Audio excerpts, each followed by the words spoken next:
할렐루야. 오늘도 이렇게 수요예배 나오신 성도 여러분들 주님의 이름으로 축복하고 환영합니다. 인과관계라는 말이 있습니다. 무슨 뜻인가요? 어떠한 사건의 원인과 결과를 말합니다. 이 인과관계라는 것은 굉장히 중요합니다. 사실 이것만 잘 분석을 하더라도 해결되는 문제들이 많은 것 같아요. 원인만 찾아서 그 원인만 제거하더라도 대부분의 문제는 해결이 됩니다. 감기를 걸렸을 때 어떻게 하는 것이 가장 좋은가요? 감기약을 먹는 것도 물론 좋겠지만 더 좋은 것은 면역력을 길러서 애시당초 감기에 안 걸리는 것이 가장 좋은 일이겠죠. 감기도 그러한데 감기가 아닌 다른 것들에서도 원인을 잘 찾아서 그 원인을 잘 제거하면은 사라지는 문제가 굉장히 많습니다. 그런데 정말 중요한 것, 정말 심각한 문제는 어디에서 발생을 하나요? 인과관계를 분석한다고 분석을 합니다. 그런데 잘못 분석해서 원인이 아닌 부분을 건드렸을 때, 원인이 아닌 부분을 고쳤을 때 오히려 더 큰 문제가 발생하기도 합니다. 오늘 말씀에서도 인과관계를 잘못 분석했는지 문제를 계속해서 키우는 그러한 사건이 벌어집니다. 어떤 사건이 일어나고 그리고 이 사건이 우리에게 말해주는 것이 무엇인지 함께 나누는 시간이 되기를 소망합니다. 사무엘이 본격적으로 선지자로서 활동을 시작합니다. 사무엘상 3장 20절에서 이렇게 말하고 있습니다. 단에서부터 브엘세바까지의 온 이스라엘이 사무엘은 여호와의 선지자로 세우심을 입은 줄을 알았더라. 아멘.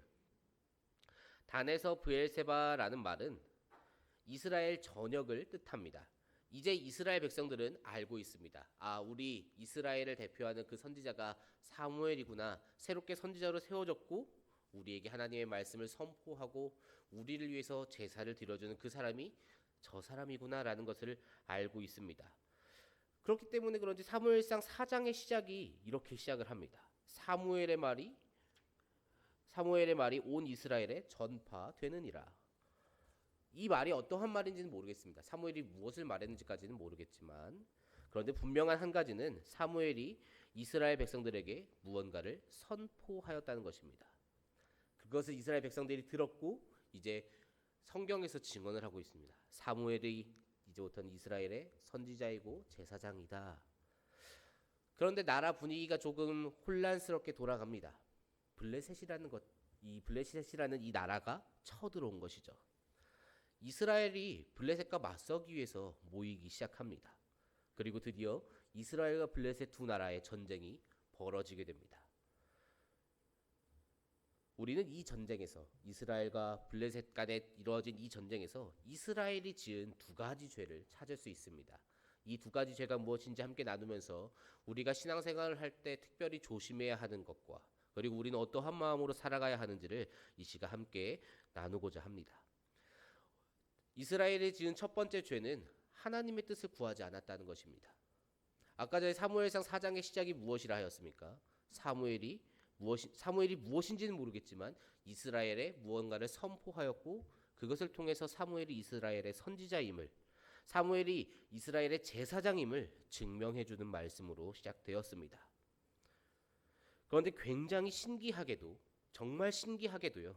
사무엘상 4장 전체를 통틀어서 사무엘이 등장하는 것은 이 1절 그 초반부 3장의 마지막 부분 그 딱 한 구절밖에 존재하지 않습니다. 이것이 무엇을 말해줍니까? 지금 이스라엘이 태평성대의 상황에 놓여 있습니까? 무려 전쟁 중입니다. 그것도 블레셋이라는 대적과 전쟁을 벌이고 있습니다. 이 블레셋은 결코 약한 나라가 아닙니다. 그 당시에 그 지방에서 철기를 가장 많이 가지고 있었고 철기로 무장한 군대였고요. 이스라엘은 철은커녕 청동도 구하기 힘든 그러한 나라 중 하나였습니다. 군사력으로만 붙으면은 이스라엘이 이길 길이 존재하지가 않습니다. 태평성대가 전혀 아닌 정말 지금 위험한 상황 속에 놓여 있는 것이 이스라엘입니다. 심지어 평안하더라도 매일매일 하나님께로 나아가야 하는 것이 당연한데 지금 이스라엘은 그러지도 않습니다. 그런데 어떻게 사무엘이 등장을 안 할 수 있을까요? 사무엘이 등장을 하지 않았다는 것은 이스라엘이 지금 여호와 하나님을 찾지 않았다는 것입니다. 이스라엘 백성들이 하나님께로 나아갈 수 있는 방법, 그 방법이 무엇입니까?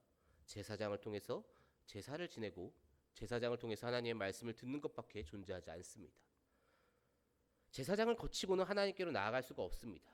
그런데 사무엘이 등장하지 않았다는 것은 결국 지금 이들은 하나님의 뜻도 엿듣지 않았고 하나님을 구하지도 않았고 하나님의 은혜도 구하지 않고 그냥 전쟁터로 나갔다는 것입니다.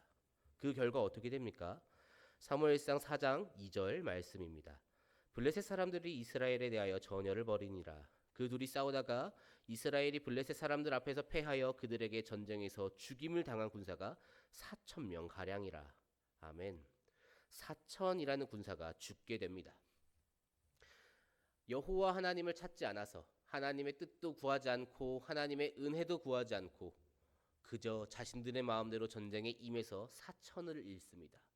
이러한 비슷한 이야기를 어디선가 본 것 같습니다. 사실 성경에서 이스라엘의 역사를 보면은 이런 이야기밖에 없는 것 같습니다. 여리고에서 승리하고 아이성을 공략할 때 하나님을 구하지 않고 하나님의 뜻도 구하지 않고 은혜도 구하지 않고 인도하심도 구하지 않고 자신들 마음대로 전쟁을 벌였다가 패배합니다. 사사기에서 베냐민 지파와 싸울 때에도 자신들 마음대로 이것이 하나님의 뜻이겠거니 하고 싸웠다가 베냐민이라는 한 개의 지파에 나머지 연합 지파 전체가 다 패배하게 됩니다. 그리고 오늘 어떻습니까? 과거에 저질렀던 그 죄, 하나님을 찾지 않고 이것이 하나님 뜻이겠거니 이렇게 해도 되겠거니 하고 행동했다가 벌어진 그 참사, 그것을 보고서 충분히 배워서 변화했습니까? 그러지 않습니다. 이들은 조금도 변하지 않습니다. 동일한 죄를 짓습니다. 우리가 오늘 말씀을 보면서 꼭 깨달아야 하는 것은 우리는 언제나 우리가 평안하든지 평안하지 않든지 태평성대이든지 혹은 전쟁 중에 있든지 우리는 하나님을 늘 찾아야 합니다. 어려울 때만 찾는 것이 아니라 기쁠 때에도 찾아야 하고 슬플 때에도 찾아야 하고 감사할 때도 찾아야 하는 줄로 믿습니다. 무엇이 이들에게 전쟁을 앞두고 있음에도 불구하고 도대체 무엇이 이들에게 용기를 주어서 하나님을 찾지 않았는지 이해조차도 가지 않습니다. 군사력으로조차 이길 수 있는 그러한 나라가 아닙니다. 아마 둘 중 하나겠죠. 지금까지 하나님께서 이겨온 그 승리가 자신들의 승리인 것인 마냥 착각하고 우리는 이길 수 있어 라고 생각했다거나 그것이 아니라면 이미 하나님을 찾지 않는 것이 습관화되어 있는 것이죠. 경건 생활의 습관은 이처럼 중요한 때에 커다란 차이를 만들어냅니다. 말씀을 매일매일 묵상하고 기도를 매일매일 하는 사람과 그렇지 않은 사람, 이 두 사람은 평상시에는 사실 커다란 차이가 보이지 않아요. 하지만 그 삶에 정말 어려운 일이 뚝 하고 떨어졌을 때 이 사람이 경건 생활을 열심히 하고 있었는지 혹은 그렇지 않았는지, 하나님과 충분히 친밀하게 교제하였는지 아니면 그렇지 않았는지 어려운 상황이 놓였을 때 차이가 드러나게 됩니다. 우리가 지난 몇 년간 코로나라는 현상을 통해서 우리는 그것을 충분히 확인했습니다. 개인이 나라는 개인이 하나님과 얼마나 교제하고 있고 하나님과 얼마나 밀접하게 붙어 있는가, 내가 얼마나 경건 생활을 잘 하고 있는가 하는 사람과 그렇지 않은 사람의 차이가 우리는 코로나 때 드러나는 것을 보았습니다. 우리는 어느 때건지 간에 하나님을 찾아야 합니다. 매일매일 하나님을 찾으시기를 소망합니다. 평안하더라도 어렵더라도 어떠한 상황에 놓여 있더라도 우리가 찾아야 하는 분은 오직 여호와 하나님인 줄로 믿습니다. 우리를 승리케 하시고 좋은 길로 인도하실 그 여호와 하나님만을 의지하시는 우리 권선제의 교회 되시기를 주님의 이름으로 축복합니다. 이스라엘이 지은 두 번째 죄는 우상 숭배를 한 것입니다. 사무엘상 4장 3절 말씀입니다. 백성이 진영으로 돌아오매 이스라엘 장로들이 이르되 여호와께서 어찌하여 우리에게 오늘 블레셋 사람들 앞에 패하게 하셨는고 여호와의 언약궤를 실로에서 우리에게로 가져다가 우리 중에 있게 하여 그것으로 우리를 우리 원수들의 손에서 구원하게 하자 하니. 아멘. 말씀만 놓고 보면 아무런 문제가 없어 보입니다. 이스라엘 백성들이 여기 어디에서 우상을 숭배하는가 싶겠지만 이 말씀 안에 우상이 하나 등장합니다. 믿기지 않게 언약궤라는 우상입니다. 이스라엘 백성들이 나름대로 패전의 원인을 분석합니다. 우리가 왜 패배하였는가? 우리가 왜 패배하였는가? 그러다가 그 이유를 찾아냅니다. 그 이유를 찾아낸다고 찾아내는데 그 이유가 무엇인가요? 자신들 안에 언약궤가 없었다라는 것이 그 이유가 됩니다. 그래서 그렇다면 이 원인을 제거하면 되니까 언약궤가 없어졌으면 언약궤를 가지고 오면 승리할 거 아니야 하고 장로들이 주장을 하기 시작합니다. 언약궤를 가지고 오라. 그러면 그 언약궤가 우리를 구원할 것이다. 이들이 얼마나 확신에 가득 찬 믿음을 보였는지가 4장 5절과 6절 말씀에 잘 나와 있습니다. 여호와의 언약궤가 진영에 들어올 때에 온 이스라엘이 큰 소리로 외치매 땅이 울린지라. 블레셋 사람이 그 외치는 소리를 듣고 이르되 히브리 진영에서 큰 소리로 외침은 어찌 됨이냐 하다가 여호와의 궤가 진영에 들어온 줄을 깨달은지라. 아멘. 이 언약궤가 들어오자 지난번 전투에서 무려 4천 명을 잃은 군대가 크게 소리칩니다. 그게 얼마나 컸는지 그 정도가 땅이 울릴 정도라고 표현하고 있습니다. 블레셋 진영에서 이 외치는 소리, 이스라엘이 소리치는 그 외치는 함성 소리만 듣고 언약궤가 그곳에 들어온 것을 깨닫습니다. 그 정도로 언약궤는 이스라엘에 있어서 아주 커다란 의미를 지니고 있었습니다. 그러한 언약궤가 이제 이스라엘 진영 안에 들어오자 진영의 분위기가 완전히 변합니다. 얼마 전에 4천을 잃은 그들이 이젠 4천 명을 죽였던 것처럼 사기가 끓어오르기 시작합니다. 이스라엘이 왜 이토록 환호하고 있습니까? 언약궤에 어떠한 능력이 있기 때문에 이스라엘이 언약궤에 이토록 환호하는 것일까요? 성경에서 종종 언약궤가 등장하곤 합니다. 여리고를 무너뜨렸을 때 어떻게 했습니까? 제사장이 앞서고 바로 뒤에 언약궤가 있었습니다. 요단강을 건널 때에도 언약궤가 물로 들어가자 물이 운행을 멈추었습니다.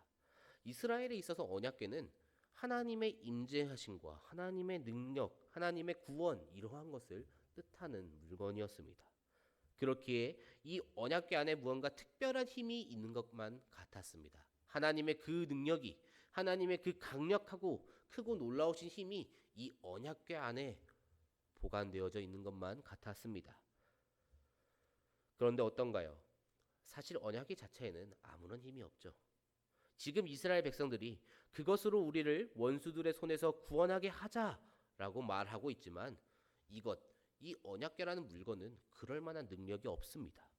언약궤의 구원을 바라는 것이나 바알의 상의 구원을 바라는 것이나 무엇이 다릅니까? 동일한 것이죠. 언약궤는 절대 하나님이 아닙니다.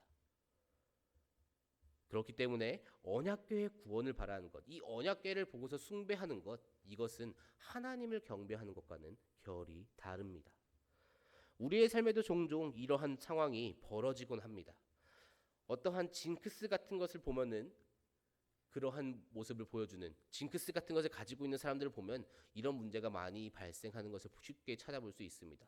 그런 사람이 아니더라도 그리스도인들 중에서도 내가 기도했더니 하나님께서 무엇을 들어주셨어, 내가 어떠한 것을 했는데 하나님께서 어떻게 날 인도하셨어, 이러한 간증 아닌 간증을 하다가 조금씩 시간이 지나면은 그 현상이 그 사람의 삶에 있어서 하나의 우상이 되어버립니다.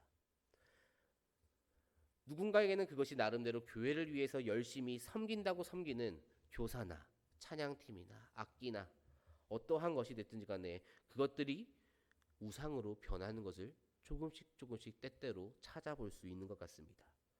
결국 중요한 것은 어떠한 모습으로 내가 섬기고 있느냐가 아니라 어떠한 마음으로 내가 섬기고 있느냐 하는 것이겠죠. 이스라엘 백성들이 언약궤를 왜 가지고 왔습니까? 블레셋과의 전쟁에서 승리하기 위해서입니다.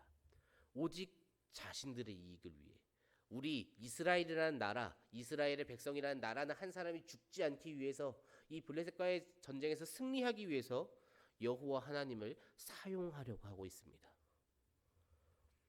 하나님의 뜻을 구하고 하나님의 임재하시고 우리와 함께 하시고 이러한 것은 지금 생각 속에 없습니다. 그저 저들을 상대로 승리하기 위해, 저들의 압제로부터 우리가 구원받기 위해 이 언약궤를 사용하겠다라는 마음으로 언약궤를 가지고 오고 있습니다. 심지어 이 언약궤는 지성소 안에 있어야 한다는 그 율법이 있는데도 불구하고 그것조차도 어기고 두 명의 제사장 홈니와 비느하스와 함께 언약궤를 가지고 옵니다. 그 결과 어떻게 되던가요? 10절 말씀입니다. 블레셋 사람들이 쳤더니 이스라엘이 패하여 각기 장막으로 도망하였고 살육이 심히 커서 이스라엘 보병에 엎드러진 자가 3만 명이었으며. 아멘. 3만의 군사를 잃습니다. 괴는 빼앗기고 홈리와 비느하스는 죽임당하고 이스라엘의 병사는 3만이 죽어나갑니다. 이 당시 3만이 얼마나 큰 숫자냐면 이스라엘이 인구 계수를 했을 때 성인 남자가 60만 명 정도 나옵니다. 그 중에 3만이면은 20분의 1이 죽은 거죠. 대한민국 육군이 60만이라고 하는데 그 중에 3만 명이 하루에 죽었다고 생각하면은 조금은 체감이 되시지 않을까 생각을 합니다. 언약궤가 있었음에도 불구하고 패배할 것이다 라고는 생각하지도 않았을 겁니다. 정말 이스라엘에 대혼란이 찾아왔겠죠. 이 사건을 들은 엘리는 어떻게 되나요? 그 또한 고꾸라져서 죽게 됩니다. 백성들은 하나님께서 도우실 것이라 생각하고 행했지만 결과적으로는 최악의 상황을 만들어냈습니다. 언약궤가 없었기 때문에 4천을 잃었다. 그러니까 언약궤를 가지고 오자 라고 했지만 언약궤를 가지고 오자 무려 3만이 죽습니다. 하나님이 아닌 것에 의존하다 보면 이러한 처참함을 맞이하게 됩니다. 그것도 하나님이 누구인지 몰라서가 아니라 하나님이 누구인지 몰라서 내가 여호와 하나님을 모르고 여호와 하나님을 모르는 민족이라 하나님이 아닌 다른 신을 섬기는 민족이라 그런 것도 아니고 여호와 하나님을 섬긴다고 여호와 하나님을 주로 모신다고 말하는 이스라엘이 그러한 죄를 범하였다는 게 정말 얼마나 참 한스러운 일인지 말로 이룰 수가 없습니다. 우리는 이러한 상황을 조심해야 합니다. 우리의 삶에도 이러한 실수가 나도 모르는 사이에 벌어지진 않는가? 이런 끔찍한 일이 나도 모르는 사이에 일어나진 않는가? 하고 우리는 우리 자기 자신을 돌아보아야 합니다. 내가 하나님이라고 생각하고 하나님이라고 믿고 하나님이라고 의지하고 있는 것, 그것이 어쩌면은 나의 생각이고 나의 마음이고 나의 어떠한 습관이지는 않는지 우리는 다시 한번 돌아보아야 합니다. 우리는 그렇기 때문에 하나님을 알아야 합니다. 그러한 실수를 범하지 않기 위해, 그러한 죄를 범하지 않기 위해 우리는 여호와 하나님을 알아야 합니다. 잘 알고 말씀을 잘 배워서 하나님의 그 인도하심을 따라 이 말씀을 따라서 살아가시는 저와 성도님들 되시기를 소망합니다. 오늘 말씀을 보면서 과연 이스라엘 백성들의 기분은 어땠을까 조금 생각하게 되었습니다. 그들이 지금 하나님이 아닌 우상에 의지하고 싶어서 의지한 것입니까? 그러지 않습니다. 그들이 무지하였을 뿐 그러려는 마음은 아니었을 겁니다. 우리 집이 위험한데 지금 우리 나라가 위험한데 저들과 싸우는 것이 또 잘못된 것입니까? 그럴 사람은 세상에 없을 겁니다. 지금 이스라엘이 정복 전쟁을 벌이는 것도 아니고 쳐들어와서 우리 집을 쳐들어와서 그들을 막기 위해서 싸우는데 이 정도면은 우리 하나님이라고 주장하시고 나는 너희의 하나님이 된다. 너희는 나의 백성이다. 너희는 나의 아들, 딸이다 라고 말씀하시는 그 여호와 하나님께서는 왜 도와주시지 않으실까요? 이렇게 생각하면서 하나님을 원망하고 하나님의 그 힘을 의심하고 그러한 백성들도 생겼을 것 같습니다. 하지만 하나님께서는 일하고 계셨습니다. 홈리와 비느하스로 인해서 죄로 가득 찬 이스라엘의 패배라는 고통을 약속하신 그 엘리 가문의 멸망을 이루시기 위해 그 엘리와 두 아들을 죽입니다. 대적 블레셋이 이스라엘을 굴복시켰지만 하나님께서는 그 블레셋의 손을 들어서 이스라엘의 죄를 심판하셨습니다. 이스라엘이 나름대로 노력한 것처럼 보여지지만 사실 그들은 철저하게 하나님을 이용하려 했습니다. 이러한 그릇된 신앙으로는 하나님의 은혜를 절대 누리지 못합니다. 우리는 물론 하나님을 갈망해야 합니다. 그런데 하나님께서 주시는 은혜를 내가 한정하고 내가 원하는 은혜만을 하나님 나는 이것이 필요하니까 이것만 주세요. 이 말씀은 필요 없어요 라고 기도하는 것은 이것은 하나님을 마치 도구처럼 도깨비 방망이처럼 근나와라 은나와라 뚝딱도 아니고 그런 식으로 생각하는 것이죠. 이런 것은 잘못된 신앙입니다. 심지어 그 은혜를 하나님께서 어떠한 은혜를 주셨을 때 이 은혜를 하나님 자체로 여긴 것 또한 우리는 경계해야 합니다. 때로는 다른 사람을 보면서 저 사람을 보니까 참 예수님이 살아계신 것 같아라고 느낄 수도 있습니다.